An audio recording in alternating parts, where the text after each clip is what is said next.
L'info écho avec Capital. On commence avec le chiffre du jour. 72% des Français, soit près de 3 d'entre eux sur 4, se disent mécontents d'Emmanuel Macron. Une cote de popularité décidément bien en berne pour le président de la République, qui n'a jamais été aussi décrié depuis 2017 d'après l'institut de sondage IFOP. Pour tenter de calmer les contestations, le chef de l'exécutif organisera bientôt des petits débats, a assuré le ministre délégué de l'Industrie Roland Lescure.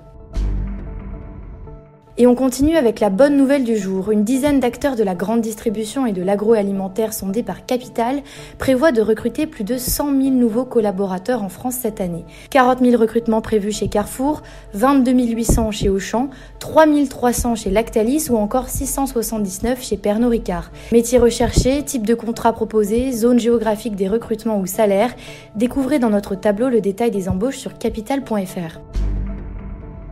Et on passe au coup de gueule du jour, celui de l'association Légumes France à propos des marges abusives appliquées par la grande distribution sur le prix des tomates.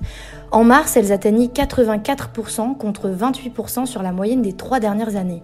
Une attitude qui traduit le peu de considération de ces enseignes pour leurs engagements de souveraineté alimentaire, pourtant déclamée à longueur de publicité, a estimé l'association qui appelle au retour du bon sens. On termine avec l'info pratique du jour. Êtes-vous éligible à la réception du chèque énergie 2023 ?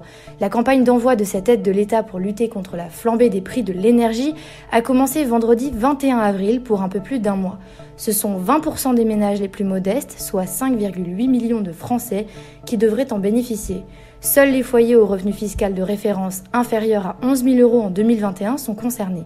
Rendez-vous sur capital.fr pour de plus amples détails.